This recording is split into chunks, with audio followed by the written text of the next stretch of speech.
அவர் ஒன்றும் வந்து அறிவில்லாத ஆளு இல்லைன்னா விவரம் இல்லாத ஆளு அப்படிலாம் எதுவுமே கிடையாது. அவர் வந்து மூத்த அரசியல்வாதிகள்ல திமுகல இருக்கக்கூடிய வயது முதிர்ந்த ஒரு நிர்வாகின்னு அவரை தான் நம்ம எடுத்துக்க முடியும். நல்ல விவரம் தெரிஞ்ச ஆளு. ஆனா எவ்வளவு சாதாரணமா ஒரு விஷயத்தை எடுத்து அணுகிறாரு பாருங்க. இதுதான் இவங்களுடைய பித்தலாட்டத்தினுடைய உச்சம் இதுன்னு நான் சொல்லுவேன். இப்ப இதுவரைக்கும் வெறும் 4.89 டிஎம்சி தண்ணி தான் திறந்து விட்டுருக்காங்க. நமக்கு வர வேண்டிய தண்ணியில இவ்வளவுதான் திறந்து விட்டுருக்காங்க. ஒரே காரணம், இந்த கேடுகட்ட காங்கிரஸ் ஆட்சி அங்க வந்ததுதான். தமிழகத்தினுடைய வாழ்வாதாரம் காவிரி நீர் பிரச்சனை, காவிரி நீர். அந்த தண்ணி இதுக்கு முன்னாடி இருந்த பாஜக அரசு அங்க இருந்த போது தண்ணி திறந்து விட்டாங்க. இவ்வளவுக்கு திமுக கூட்டணி அரசு கிடையாது. அப்படி இருந்த பிறகு முறையாக 2 வருஷம் திறந்து விட்டாங்க இல்ல. அப்ப இப்ப அவன் திறந்து விடலன்னு நீங்க கேட்க வேண்டிய இடம் எங்க? இத்தாலிகாரி அந்த அம்மா இருக்காங்கல்ல, அவங்க கிட்ட தானே சொல்லணும் இத.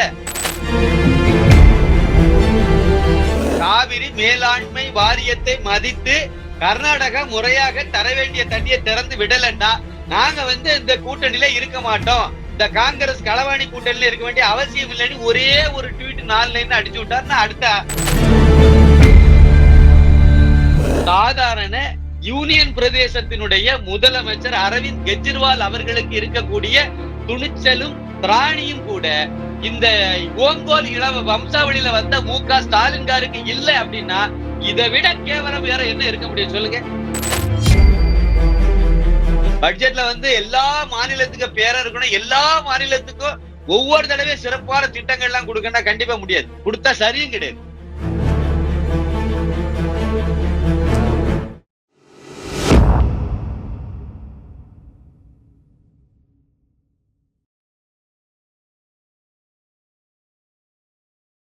தமிழ் நேயர்களுக்கு வணக்கம். இன்னைக்கு நேத்து அப்படிங்கிறத தாண்டி கிட்டத்தட்ட ஒரு பல ஆண்டு காலமா தமிழகத்துக்கும் கர்நாடகாவுக்கும் ஒரு பிரச்சனை போயிட்டு இருக்காது. என்ன பிரச்சனை அப்படின்னா காவிரி பிரச்சனை. இது பல ஆட்சியாளர்கள் மாறியுமே இந்த பிரச்சனை முழுமையா தீர்வடையல. காவிரி மேலாண்மை வாரியம் அப்படின்னு ஒரு வாரியம் அமைச்சியுமே இதுக்கான முழுமையான தீர்வு வந்து இனிமே கொடுக்கப்படலை. அப்படிங்கிறது தான் ஆட்சியாளர்கள், குறிப்பா சொல்ல போனா தமிழக ஆட்சியாளர்கள் சொல்லக்கூடிய ஒரு குற்றச்சாட்டாவே இருக்கு. இதை பத்தி பேசுறதுக்காக தமிழக நீர்வளத்துறை அமைச்சர் துரைமுருகன் அவர்கள் வந்து டெல்லிக்கு போயிருக்காரு. மத்திய நீர்வளத்துறை அமைச்சரையுமே பார்த்துட்டு வந்திருக்காரு. இதுல மிகப்பெரிய ஒரு சலசலப்பு ஏற்பட்டிருக்கிறதாவும் வெளியே தகவல் கசிஞ்சுக்கிட்டு இருக்கு. இதை பத்தி பேசுறதுக்காக நம்மோட இணைஞ்சிருக்காரு மூத்த பத்திரிகையாளர், அரசியல் விமர்சகர் சிற்றப்பா கணேசன். சார் வணக்கம். வணக்கம். தமிழ் நெஞ்சங்களுக்கு எனது பணிவான வணக்கம். வணக்கம் சார். வணக்கம். காவிரி விஷயம் அப்படிங்கிறது முக்கியமான விஷயம் தமிழகத்துக்கு. அந்த விஷயத்தை பத்தி பேசுறதுக்காக டெல்லி போயிருந்தாரு நீர்வளத்துறை அமைச்சர் துரைமுருகன் அவர்கள். அங்க போய் பெரிய அளவுல ஒரு சலசலப்பும் ஏற்பட்டிருக்கு அப்படிங்கிற மாதிரி தகவல் எல்லாமே வெளியே வந்திருக்கு சார். உண்மையான டெல்லியில நடந்தது என்னதான் சார் அங்க நடந்திருக்கு? அதாவது முதலாவது வந்து கடந்த சில நாட்களுக்கு முன்னாடி, ஒரு வாரத்துக்கு முன்னாடி வந்து இதே துரைமுருகன், அவர் தான் நீர்ப்பாசனத்துறை அமைச்சர், அவர் தான் அந்த துறை, தமிழகத்தினுடைய நீர்ப்பாசனத்துறைக்கு அவர் தான் அமைச்சர். அவர் வந்து ஒரு கருத்தை சொன்னார். என்ன சொன்னார் அப்படின்னா, எப்ப அது வந்து கர்நாடகத்துல மழை பெய்திருக்கும், அங்க உள்ள அணைகள் எல்லாம் தண்ணி நிரம்பிட்டு இருக்கு, எப்படி அவங்க திறந்து விட்டுருவாங்க, விட்டுதானே ஆகணும் அப்படின்னாரு. இப்படி ஒரு அதாவது ஒரு பொறுப்பு இல்லாத ஒரு துப்பு கெட்ட பதில வந்து சொன்னவர் தான் துரைமுருகன். அவர் ஒன்றும் வந்து அறிவில்லாத ஆளு இல்லைன்னா விவரம் இல்லாத ஆளு அப்படிலாம் எதுவுமே கிடையாது. அவர் வந்து மூத்த அரசியல்வாதிகள்ல திமுகல இருக்கக்கூடிய வயது முதிர்ந்த ஒரு நிர்வாகின்னு அவரை தான் நம்ம எடுத்துக்க முடியும். அந்த அளவுக்கு அவர் வந்து இன்னொன்னு பொதுச் செயலாளரா இருக்காரு. சாதாரணமான ஆளு கிடையாது, அனுபவசாலியும் கூட, நல்ல விவரம் தெரிஞ்ச ஆளு. ஆனா எவ்வளவு சாதாரணமா ஒரு விஷயத்தை எடுத்து அணுகிறாரு பாருங்க. இதுதான் இவங்களுடைய பித்தலாட்டத்தினுடைய உச்சம் இதுன்னு நான் சொல்லுவேன். அதாவது கர்நாடகத்துல நீ தண்ணியை திறந்து விடுறியா இல்லையான்னு கேட்கறதுக்கு துப்பு இல்ல. அங்க நீங்க ஒரு விஷயத்த முக்கியமா அடிப்படையில ஒரு விஷயத்த பாக்கணும் சார். 2021, 22 இங்க வந்து திமுக தான் ஆட்சியில இருந்துச்சு. தமிழகத்துல 2021 திமுக ஆட்சிக்கு வந்துட்டு 2021, 22 காலகட்டத்துல 281.05 டிஎம்சி தண்ணியை வந்து கர்நாடகா இங்க திறந்து விட்டுருக்கு. காரணம் என்ன தெரியுமா? அங்க பாஜக அரசாங்கம் இருந்துச்சு. அங்க கர்நாடகத்துல பாஜக அரசாங்கம் இருக்கிறது வரைக்கும் எந்த பிரச்சனையும் இல்ல காவிரி தண்ணியில. இப்ப அடுத்து பாருங்க, 2022, 23 அதுல வந்து 667.48 டிஎம்சி தண்ணியை வந்து காவிரி இதுல திறந்து விட்டுருந்தாங்க. இங்க வந்து எந்த விவசாயிகளும் போராட்டமோ தண்ணி இல்லைன்னு சொல்லி இங்க விவசாய நிலங்கள் கருகியதாகவோ எந்த தகவலும் கிடையாது, எந்த பிரச்சனையும் இல்லை. இவ்வளவுக்கும் திமுக இங்க உள்ள விவசாயிகள் அங்க வந்து பாஜக ஆட்சி தான் இருந்துச்சு. அப்போ கர்நாடகத்துல பாஜக கடைசியா ஆட்சி செய்த அந்த வருஷத்துல 2022, 23 எடுத்தீங்கன்னா கூட 667.48 டிஎம்சி தண்ணி கொடுத்திருக்காங்க. அப்படியே அடுத்த வருஷம் காங்கிரஸ் அங்க ஆட்சிக்கு வந்த 2003ல இருந்து 2023ல இருந்து 24 காலகட்டத்தை எடுத்தீங்கன்னா வெறும் 81.41 டிஎம்சி தண்ணி தான் திறந்து விட்டாங்க. அப்படின்னா அது வந்து அங்க அணையில கொள்ளாம மறுகால் இனிமே அணை உடைச்சுதான் தண்ணியை திறந்து விடுன்னு சொல்லுவாங்கல்ல, அந்த காலகட்டத்துல திறந்த தண்ணிங்கிறத புரிஞ்சுக்கலாம். அதுக்கு அடுத்த வருஷம் 2024, 25 இப்ப இந்த வருஷத்துல இருந்து அடுத்த வருஷத்துக்கு இடையில வரும்ல, பாதி கடந்தாச்சு. இப்ப இதுவரைக்கும் வெறும் 4.89 டிஎம்சி தண்ணி தான் திறந்து விட்டுருக்காங்க. நமக்கு வர வேண்டிய தண்ணியில இவ்வளவுதான் திறந்து விட்டுருக்காங்க. ஒரே காரணம், இந்த கேடுகட்ட காங்கிரஸ் ஆட்சி அங்க வந்ததுதான். இப்ப புரியுதா? அங்க பாஜக ஆட்சி இருந்து இங்க தமிழகத்துல அதிமுக ஆட்சி இருந்தாதான் தண்ணி வரணும்னு இல்ல. இங்க திமுக ஆட்சி இருந்த காலகட்டத்திலயும் தண்ணி எந்த பிரச்சனையும் இல்லாம அங்க இருந்து திறந்து விட்டாங்க, இங்க வந்துச்சு. கண்கூட நம்ம பார்த்துட்டு இருந்தோம். அங்க என்னைக்கு இந்த களவாணிகள் ஆட்சி கர்நாடகத்துல வந்துச்சோ, என்னைக்கு இந்த திமுக கூட்டணி களவாணியான காங்கிரஸ் அங்க ஆட்சிக்கு வந்துச்சோ, அன்னையில இருந்து தண்ணி திறந்து விடல. அவ்வளவுதான். இதுக்கு எதுக்கு நீங்க டெல்லியில போய் கேட்கணும்? இவங்கிட்ட இந்த கூட்டணி அதாவது தமிழகத்தினுடைய வாழ்வாதாரம் காவிரி நீர் பிரச்சனை, காவிரி நீர். அந்த தண்ணி இதுக்கு முன்னாடி இருந்த பாஜக அரசு அங்க இருந்த போது தண்ணி திறந்து விட்டாங்க. இவ்வளவுக்கு திமுக கூட்டணி அரசு கிடையாது. அப்படி இருந்த பிறகு முறையாக 2 வருஷம் திறந்து விட்டாங்க இல்ல. அப்ப இப்ப அவன் திறந்து விடலன்னு நீங்க கேட்க வேண்டிய இடம் எங்க? இத்தாலிகாரி அந்த அம்மா இருக்காங்கல்ல, அவங்க கிட்ட தானே சொல்லணும். இத முறையிட வேண்டிய இடமே அங்கதானே. அந்த அம்மாட்ட சொல்லி நீ தண்ணியை திறந்து விடலன்னா கூட்டணியில இருக்க வேண்டிய அவசியம் எங்களுக்கு இல்ல, நாங்க வெளியேறோம்னு சொன்னீங்கன்னா ஒரு ட்வீட் போட்டா போதும் சார்.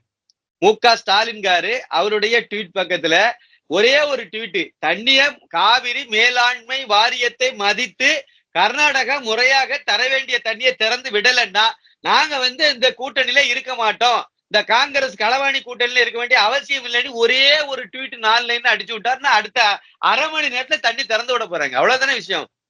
அப்போ சட்டத்தை நாங்க மதிக்க மாட்டோம்னு சொல்றது யாரு? அது வேற ஒரு தேசிய கட்சி, ஒரு ஆளுங்கட்சியா அதிகமான நாட்கள் இந்தியாவை ஆண்ட ஒரு கட்சி.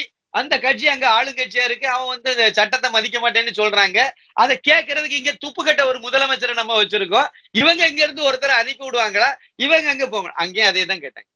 மத்திய நீர்வளத்துறை அமைச்சர்கிட்ட போய் இவரு கேட்கும் போது, எங்க உங்க கூட்டணி பங்காளி தானங்க அங்க ஆட்சியில இருக்காங்க, அவங்க கிட்ட திறந்து விட்டாங்கன்னா நாங்க எங்க குறுக்கவே நிக்க போறோம், அவங்க கிட்ட கேட்க வேண்டியதானு கேட்டாங்க. சரியான கேள்வி. இங்க இருக்கக்கூடிய கம்யூனிஸ்டுக்காரங்க போராட்டம்ங்கிற பேர்ல பண்ணும்போது அது மோடி அரசு திறக்கணும். மோடி அரசு கடந்த 2 வருஷமா மோடி தான் மத்தியில இருந்தாரு. அங்க பாஜக இருந்தது வரைக்கும் பிரச்சனை இல்லையே. அப்ப காரணம் எங்க இருக்கு? இங்க இந்த ஓங்கோல் குடும்பத்து கையில பிரச்சனை இருக்கு, இந்த கோபாலபுரம் குடும்பத்து கையில பிரச்சனை இருக்கு, இந்த ஆண்மை இல்லாத இந்த ஆட்சிக்கு மேல பிரச்சனை இருக்கு. நீங்க வீரமா ஒரே ஒரு கேள்வி கேட்டீங்கன்னா உடனே அடுத்த நிமிஷம் தண்ணி வந்துட போகுது. அது ஒரு சின்ன உதாரணம் சொல்றேன். டெல்லி முதலமைச்சர் அரவிந்த் கெஜ்ரிவால் அந்த ஐஎன்டி கூட்டணி ஆரம்பிச்சு 2வது கூட்டம், முதல் கூட்டம் பாட்னாவில நடத்தினாங்க, 2வது கூட்டம் பெங்களூர்ல கூட்டம் நடக்கும்போது டெல்லி ஆட்சி சம்பந்தப்பட்ட ஒரு மசோதா பாராளுமன்றத்துக்கு வருது. அது பிறகு நிறைவேற்றிட்டாங்க, அது வேற.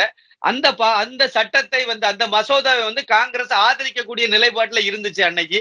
உடனடியாக அரவிந்த் கெஜ்ரிவால் சொன்னாரு, இந்த ஆலோசனை கூட்டத்துக்கு எது ஐஎன்டி கூட்டணியினுடைய ஆலோசனை கூட்டம் 2வது கூட்டம் பெங்களூர்ல நடக்கிறதுல நாங்க கலந்துகிடணும் அப்படின்னா நீ உடனடியாக அந்த மசோதாவை நீங்க ஆதரிப்பேன்னு சொல்லி இப்ப அறிக்கை விடுங்கன்னு சொன்னாங்க.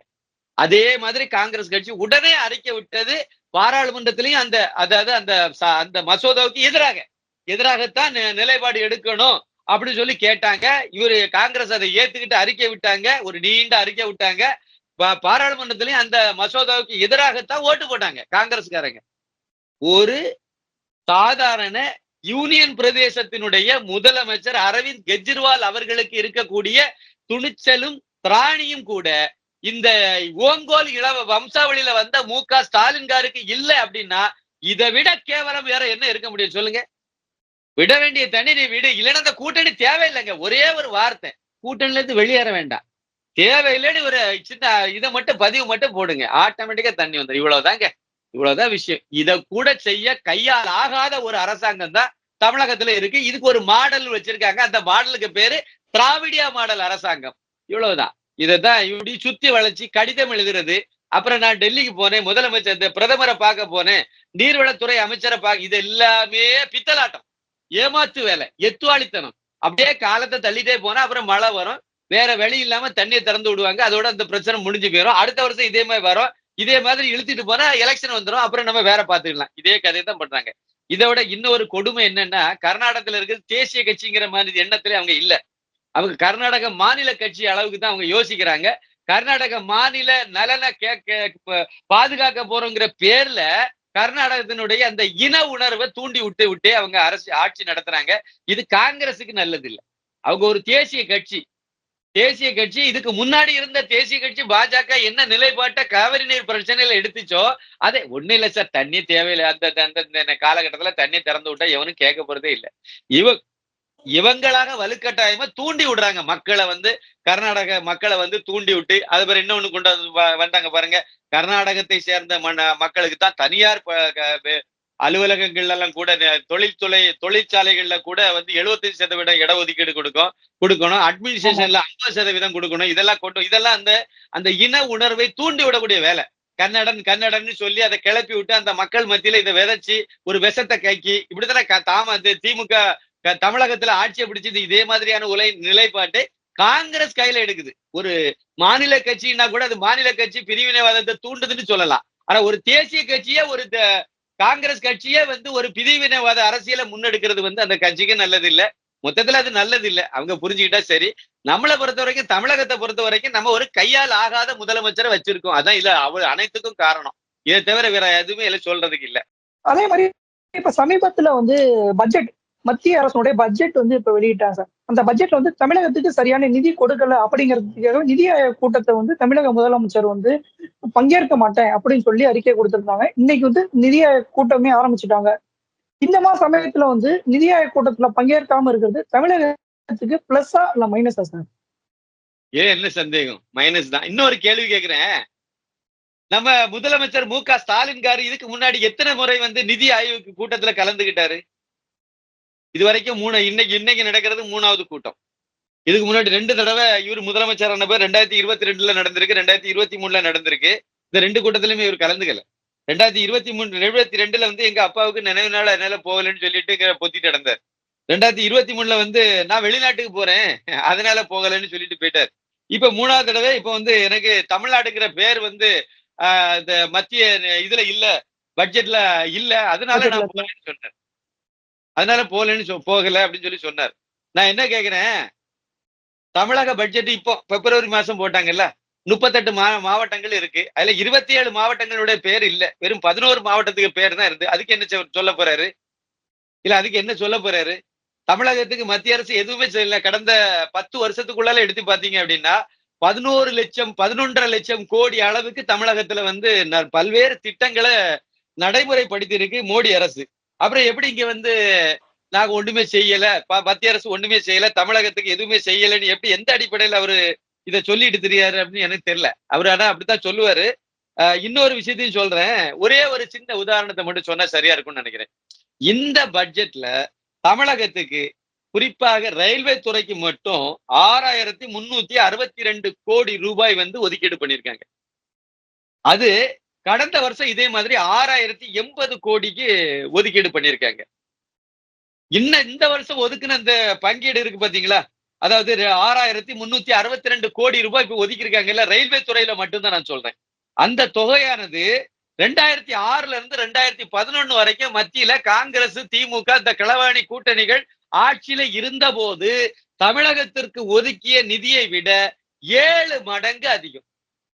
வேற என்ன வேணும் பாருங்க. இதுல இப்படிதான் இது ஒரு ரயில்வே அப்படிங்கிறது சார் ஒரு மத்திய நிறுவனம் தானே, மத்திய அரசுடைய நிறுவனம் தானே, அதுக்கு தானே கொடுத்திருக்காங்க. ஸ்பெசிபிக்கா தமிழக அமைச்சரவைக்கோ தமிழகத்துக்கு முன்னேற்றத்துக்கோ கொடுத்த மாதிரி இல்ல அப்படிங்கறத அவங்களுடைய குற்றச்சாட்டாவே இருக்கு. ஆமா, ரயில்வே இந்தியா முழுக்க இருக்கு, தமிழ்நாட்டிலயும் தான் இருக்கு. தமிழ்நாட்டுக்கு ஒதுக்குன தமிழ்நாடுல இவ்வளவு திட்டங்களுக்கு நிதி ஒதுக்கி இருக்காங்க. அது தமிழ்நாட்டுக்கு அது வராதா? தமிழ்நாட்டுக்கு தானே வரும். நான் ஒண்ணு சொல்றேன் கேளுங்க. புதிய ரயில் பாதை 876 கோடி தமிழ்நாடு முழுக்க போடுற புதிய ரயில் பாதைக்கு மட்டும் தனியா, அது ஏற்கனவே இருந்ததை விட கொஞ்சம் அதிகப்படுத்தி போட்டதுக்கு 876 கோடி ரூபாய். இரட்டை ரயில் பாதை இந்த திட்டத்துக்கு 1162. இது எல்லாமே தமிழ்நாட்டுக்கு உள்ளால உள்ள திட்டங்களுக்கு மட்டும்தான்.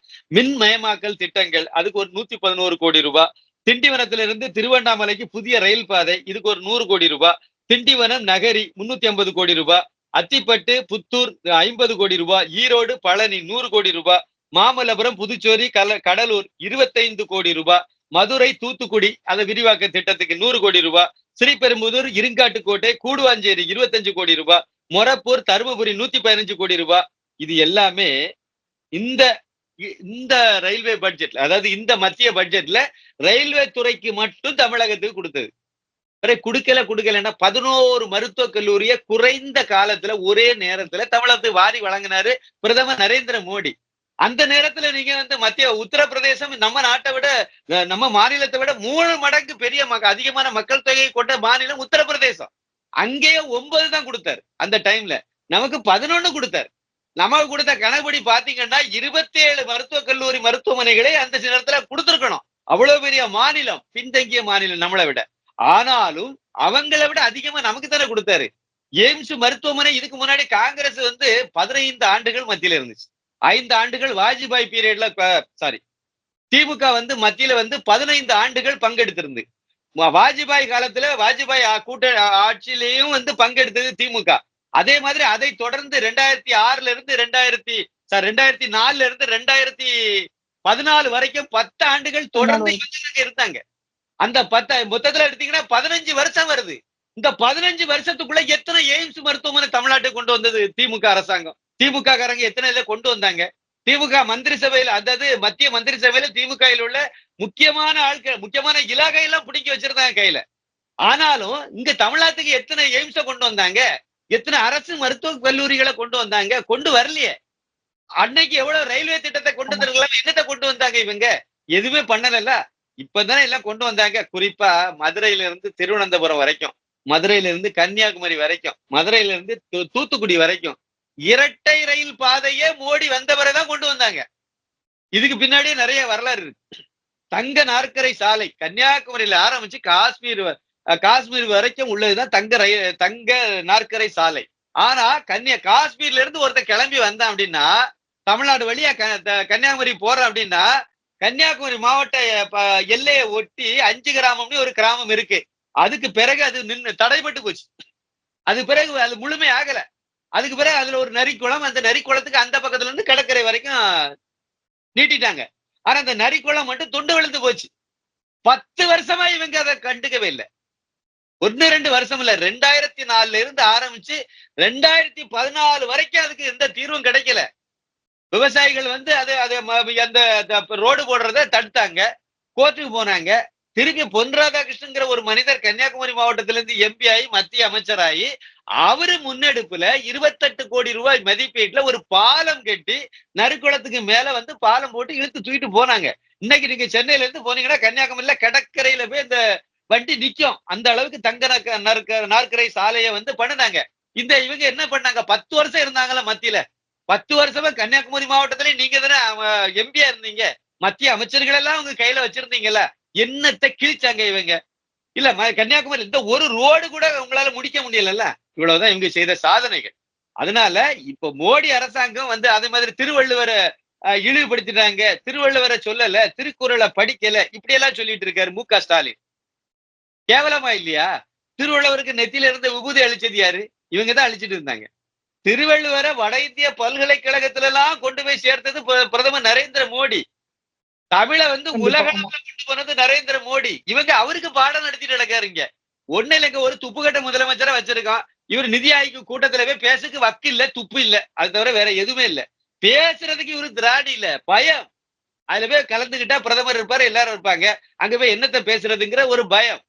மம்தா பானர்ஜி அங்க இருந்து பேசுறது நிதி ஆயோக் கூட்டத்துல நிதி சம்பந்தப்பட்ட விஷயத்த பேசணும். அதுக்கான ஒரு அமைப்பு அது. நிதி பங்கீடு, நிதி அது சம்பந்தப்பட்ட குறை நிறைகளை பேச வேண்டிய இடம். அங்க போய் நின்றுட்டு நீங்க உங்க அரசியலை பேசுனீங்கன்னா, அரசியல் மேடையில பேசணும். அதை விட்டுட்டு இதை பேசுனீங்கன்னா எனக்கு வாய்ப்பு தரல, பேசுறதுக்கு எனக்கு விடல. நீங்க என்ன பேசணுமோ அதை பேசுனா பேசுக்கு விடுவாங்க. நீங்க சம்மந்தம் இல்லாம உங்களுடைய அந்த வங்காளதேசத்துல இருந்து வரக்கூடியவங்க எல்லாம் ஆதார் கார்டு கொடுக்கணும்னு பேசுனீங்கன்னா யாரு விடுவா? வங்காளதேசத்துல அங்க சண்டை நடக்குது அவங்களுக்கு, அங்க உள்நாட்டு பிரச்சனை. அங்க இருந்து வரக்கூடியவங்க எல்லாம் வான்னு சொல்றதுக்கு ஒரு மாநில முதலமைச்சருக்கு என்ன அதிகாரம் இருக்கு? இந்த அம்மா சொல்லுது, அப்படின்னா அங்க இருந்து ஏற்கனவே வந்தவனுக்கு எல்லாம் ஓட்டர்ஸ் ஐடி கொடுத்து உங்களுடைய வாக்காளரை மாத்தி வச்சுட்டிய. இன்னும் அவனுக்கு சொந்தக்காரன் மிச்ச மீதி உள்ளவெல்லாம் இந்த சந்தர்ப்பத்தை பயன்படுத்தி உள்ள ஏறி நாடா இது என்ன சுடுகாடா சத்திரமா இப்படி எல்லாம் உள்ள ஏத்துவீங்க. இதெல்லாம் போய் பேசுவீங்க நிதி ஆயோக்குங்கிற கூட்டத்துல. நோக்கம் நல்லதானே இருக்கணும் சார். அங்க போய் நம்ம விவாதிக்கணும், ஆக்கப்பூர்வமா சில விஷயத்தை முன்னெடுத்து வைக்கணும். அதன் மூலமா நம்ம மாநிலத்துக்கு என்ன வேணுமோ அதை வாங்கிட்டு வர நோக்கமாக இருந்தால் அது நல்லா இருக்கும்.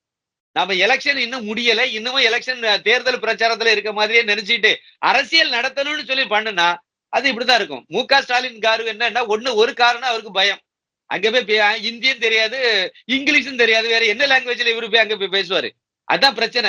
எதுவுமே அங்க பேசுக்கு ஒன்றும் வராது. அதனால 3 நிதி ஆயோக் கூட்டத்தையும் விட்டாச்சு. இன்னொன்னு பொருளாதாரத்துல இவரு பெரிய மேதையோ. என்னத்த பேசுவார் அவரு? எழுதி கொடுத்தா வாசிக்கிறதே ஒரு துப்பு இல்ல. இந்த லட்சணத்துல அவரு அங்க என்னத்த போய் பேச போறாரு? பேச முடியாது. அப்ப அதை சமாளிக்கணும்ல, அதுக்காக வேண்டி வேற வழி இல்ல. அதனால போகல. அது ஒரு காரணம். 2வது இன்னைக்கு தமிழகம் முழுக்க இவங்க போராட்டம் நடத்திட்டு இருந்தாங்க. எங்களுக்கு மத்திய அரசு இது தரல, அது தரல. அதுக்கு தான் நான் சொன்னேன். இன்னொரு விஷயம் இருக்கு. மத்திய அரசு பட்ஜெட்ல தமிழகத்துக்கு மட்டும் தமிழகத்தினுடைய பேர் மட்டும் இல்ல இல்லாம இல்ல. குஜராத்துக்கு பேரும் இல்ல. மகாராஷ்டிராவுக்கு பேரும் இல்ல. மகாராஷ்டிரா தமிழகத்தை விட அதிகமான நிதி பங்களிப்பு செய்யக்கூடிய மாநிலம் மகாராஷ்டிரா. ஜிஎஸ்டில அதிகமா பங்களிப்பு கொடுக்கிற மாநிலமே மகாராஷ்டிரா தான். மகாராஷ்டிராவுக்கு பேரே இல்லைங்க.